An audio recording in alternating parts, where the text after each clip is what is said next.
Hello professors, this video will showcase our current audio implementation in our current game engine. So we are using FMOS Studios for all of the audio support, and we are actually able to access the FMOS Studio project through our editor in the asset browser, going to the art folder, the audio, and audio project. And this right here would be the FMOS Studios project that is currently used for our engine. So upon double clicking it, we are actually able to open the FMOS Studios project, and you are able to see our current events that we are using in our engine, as well as the banks. So upon loading a bank into our engine, the editor actually reflects the different banks as well as the different events that FMOS Studios have. So in this example, if you're looking at the SFX bank, you're able to see the events that is in the SFX banks. And this comes along with the different parameters option. So you can see in this example, you can see that all around you have a parameter called audio effect and the different options. So this works the moment every time you load an audio event bank, and this will be good for the designer as well as the programmer, because they are able to see what different events have for their parameter, and they can code accordingly without always having to refer to the FMOS Studio. So one benefit of using FMOS Studio is you're able to do stuff like parameter. So parameters allows you to control different audio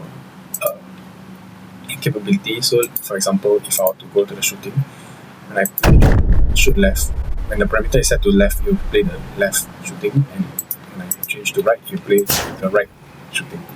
So this means that the scripter just have to change the parameter option, and the audio will change accordingly based on what you have done in FMOS Studio, which will definitely save a lot of coding capability as we leave everything to the FMOS Studios. So now let's look at one of the examples that I've come up here. So in this example, we have an audio source, which is this cube right here, as well as an audio listener.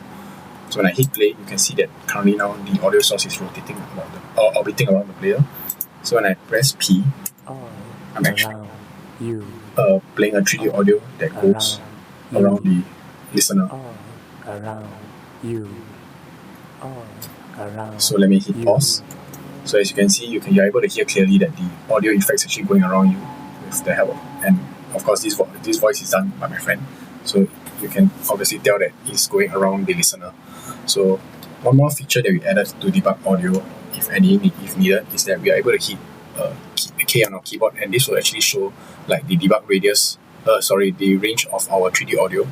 So right now the blue circle shows the maximum range of our 3D audio, and if you look closely enough, there's actually a red circle around this which actually shows the minimum range. So if you are within this minimum range of the if we are within the minimum range of the audio source, we are able to hear the audio clearer. So this allows like the designer to also play with like the different 3D audio effect. So if I were to play back and I want to bring the listener out of the blue circle, you see that you won't be able to hear it clearly anymore. Yep. So this additional feature allow the designers to change the 3D audio range. So to actually change the 3D audio range, it's actually located in the FMOS Studios project, and in the all around you can see that I've currently set the range or the maximum range to be 100 and the minimum range to be 5. So if they actually need to test like to see the range as well, they are able to actually play with this, and they can use this feature right here to test all around you. You have to also test as well. Yep. So this is one of the things that we have. As earlier mentioned, I also showed like the all around you have parameters option for the normal and singing. So you can actually see that the current audio playing now is the normal effect. Let me play back again.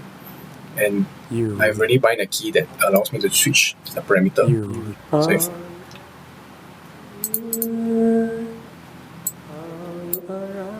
So as you can see, when I hit one of the keys on my keyboard, all I'm doing is simply change the parameter, and the audio will change automatically.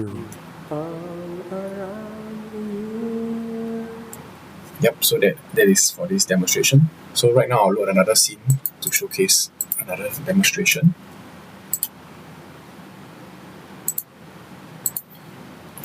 So this demonstration is actually with regards to what you have actually given us for the feedback based on the M2 presentation.